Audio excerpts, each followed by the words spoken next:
Hello,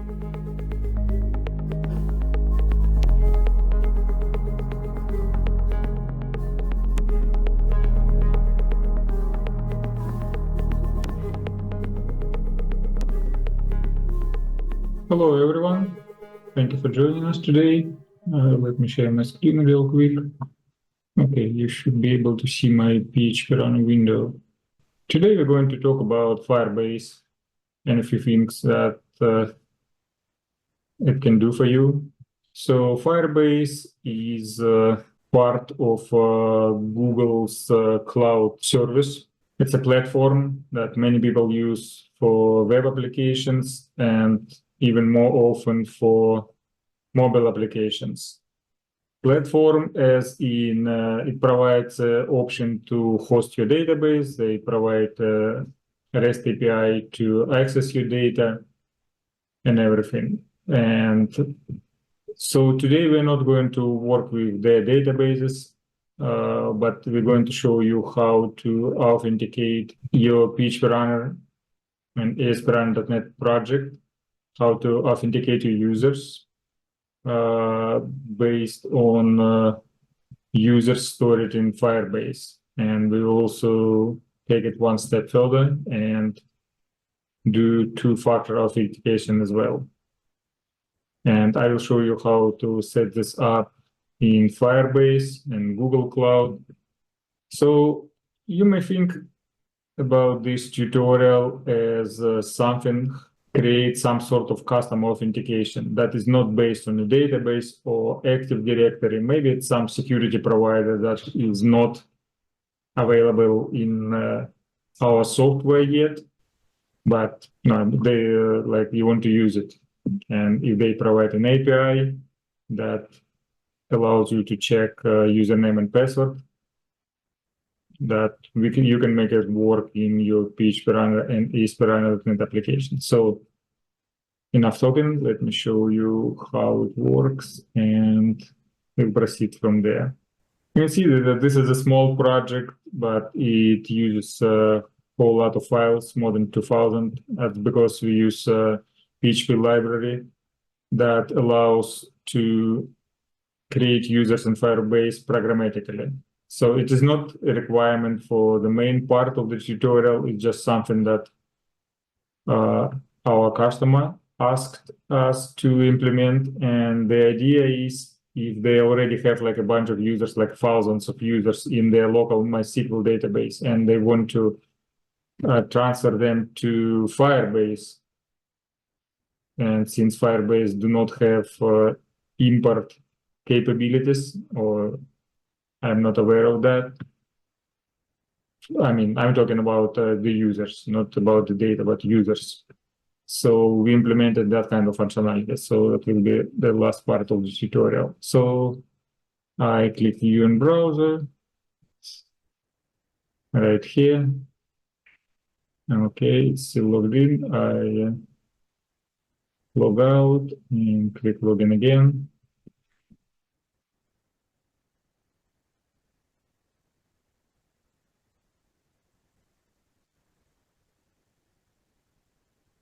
Okay, and it tells us that 2FA code was sent to email. And it is right here. Your verification code is, that's a 6-digit code. And we enter it here, we click verify, and we are in our application. So this is the login part and 2FA part. Let me show you how we're doing it, and I will show you, or maybe we'll start with setup, because it's something that is also important. So first of all, you go to Google's Cloud console, and if you don't have a project, or if you want to create a new project, you need to create a new one. I did not want to create a new one. I have a few test projects right here. So I'm just making sure that my project is selected. And what else? Below, you need to find API and services. So it shows me what kind of APIs I have already enabled. So what I need to do is to go to credential and either create a new API key. I will use my existing key. And you need to create the key here, and it will be available in Firebase later. So you need to remember the name of the project, API key. You can create a new API key if you want to, but you don't have to. I mean, if you didn't have any API keys, you can create a new one. API key, create an API key.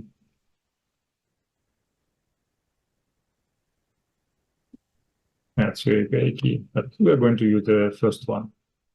Okay, now we go to Firebase itself. Okay, let me open a new tab just in case we need to go back. And I already logged in, so go to the console again. And I believe I have created my project already. So when you click add a project, like you are adding Firebase to one of your existing Google Cloud projects. So if you take a look here, I have 3 projects here. So this one was added to Firebase already, or the other way around, right? And I have 2 my projects left, so I can pick one of them. Let me just do it just for fun. Okay, my project. Confirm the plan, where is you go. Continue. Continue again. I shouldn't have selected Google Analytics. I don't need that. But anyway, add Firebase. So I'm adding Firebase to my Google Cloud project. And it will show me project library, but I want to switch back to my previously created project. And I want to show you, okay, authentication. Okay, so these are users that we have here. You see, you cannot add like import users from anywhere. This is why we're trying to create programmatically. So these are users that I have added from my local MySQL database. And I will show you how we can add more, like import. That's just a bunch of test users, okay? This is the one I was using to log on, simply because that's email I can access, because we use 2FA. Okay, just in case, project settings. And this is our API key. This is the API key that we have created in Google Cloud.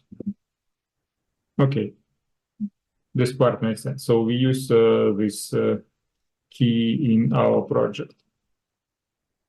So let's take a look at how it works in software, like how we do it. So we built a regular login page, right?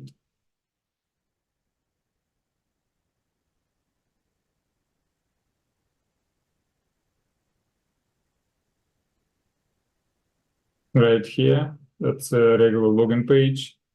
We just added a few more things. Verify button that is hidden by default. Also, like we have added like what you see on the login page. Let me show you the process again so it makes a little bit more sense. Okay, so log out again. So initially, when we are on the login page, right, it shows you like a default login page. Nothing special here. Okay, so, and you can see in the URL that this is the regular login page. So what we do here now, I enter my username and password again, so we can see what is happening. So we are on the login page again, but you can see that it looks different. First of all, it shows the message.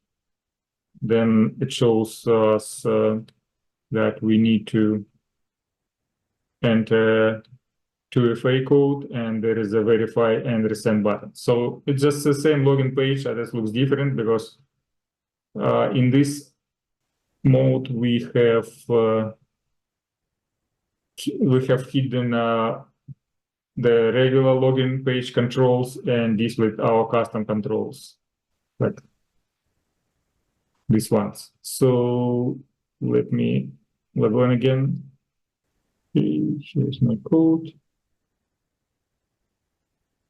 Okay, and I'm in my application. Okay, let's go back and see how it works. So in the page designer, we have added what needs to appear in 2FA mode.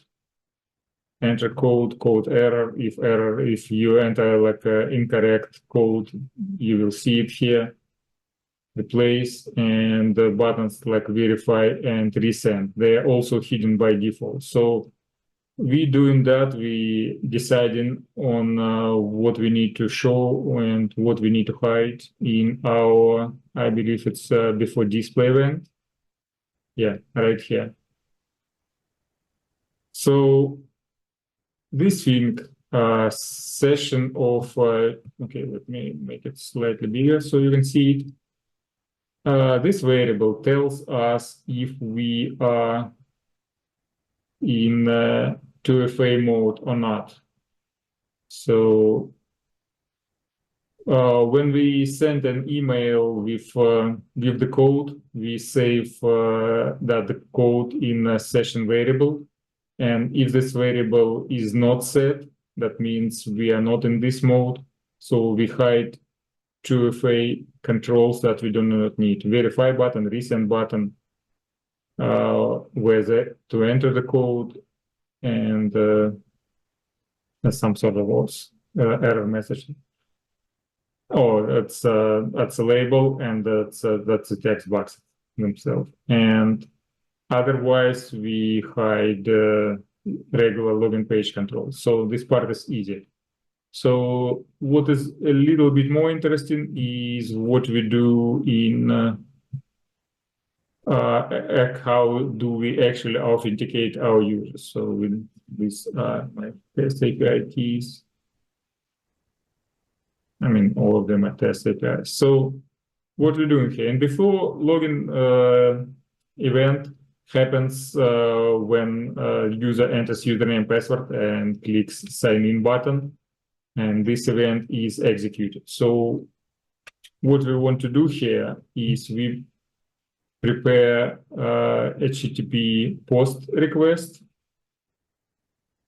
and the URL where we make it is one of the Google APIs, where we also pass our API key, so it knows that what kind of project we're working with. And we send data as JSON, and we prepare body as email and password. And we also say in return secure tag, and we set it to true, and we make our request. Then we decode that JSON that came back, and we can see that we have a few error handle messages here. So user can be disabled, or such email address do not exist. We use email and password. And what else? Email is correct, but password is incorrect. So these are situations that are covered here. And what we do after the login here, like we do with our other third-party authentications like AD or OpenID, etc., we create a user in our local login table. So we can associate like some data with this user if we need to. And so this is the part. What we're doing here, so our login table is, I believe it's called login table, like literally. And that's the kind of data we have here. That's what we save here. Email, password, that's some random password. We just because it cannot be empty, and ID of the user. So these are two users that I have used to log on to our application. So we have created them in the login table. And the next step is two-factor authentication. So it does have some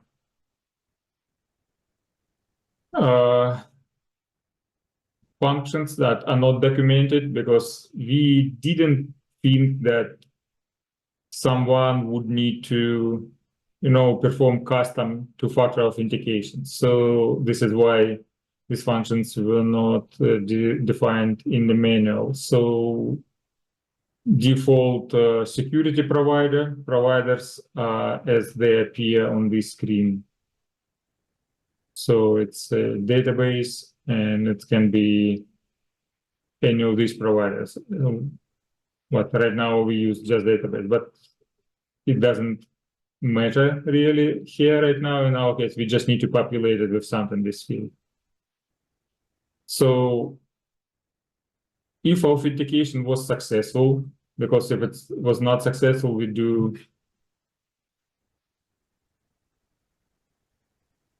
authentication unsuccessful. And we are not getting to this part of the code. So we only hear if we authenticated successfully and we do have a token that we received back. So what we're doing here, we are getting some other data, like user's email and phone number, if available, from Firebase. And then we save it in our local database. And also, like in our 2FA code, that's where we generate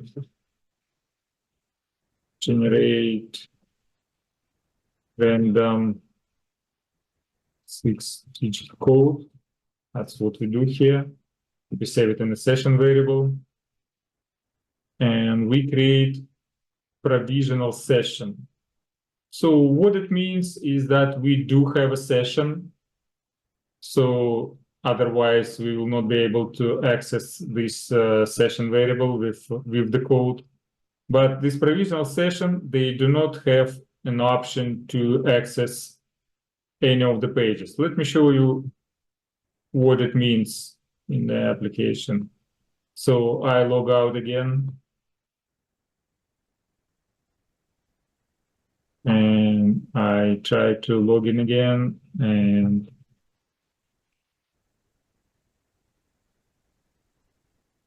first of all, if I enter some random password, right? Login credentials are incorrect. And if I enter email address that definitely do not exist in our Firebase,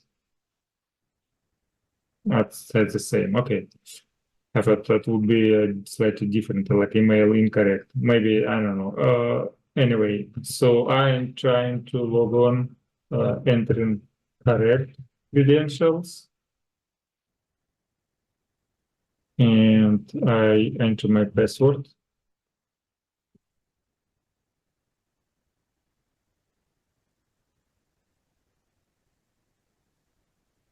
Okay, what is happening here? If, so we have a provisional session. So what happened here? This code was executed, and we have a provisional session. So if I try to access any of the pages that are part of our application, for instance, menu page probably will work because it's guest account is available, but let's try something like this: users list PHP. If I know the URL of the page and I try to access it directly, it will just bring me back to the login page. And I have to, I don't even know, like, if I'm, how to display that page properly. Probably I need to log in again. So that's the point. The provisional session means I'm only able to access this login page, and my 2FA code is in the session. right? Let's do it again. Let me check my Gmail. And what is my latest code? I believe this is it. Okay. So what is the next step? When we click next step, so we created a provisional session and sent a message, either email or SMS to any pages but login. Now we prepare the email and we send it. If we have a phone number as well on file, we will send it to your phone as well. So if you configure both SMTP and SMS in your project, you will receive both messages. So you can just comment out the part that either sends an email. And if you do not need 2FA, so you can just remove or comment out this 2FA code. If you don't need it, you can just remove it, the whole thing starting from here. So what happens when we click verify button? Let's see. We just read the code that we entered, that's 6-digit code. On the server side, we compare this code that came from the user with a code that is saved in the session. If they do match, we clear that session variable. So we are no longer in 2FA mode. And we do elevate session. It's also a function that is not documented. It converts provisional session to a normal session. That's what you need to know. So that's the idea. And otherwise, we just say result code is error. And based on if result code is empty, that means that's a success. If it's error, that means that 2FA code didn't match. And if everything is good, we just redirect user to the menu page. Otherwise, we display that error message that was hidden by default.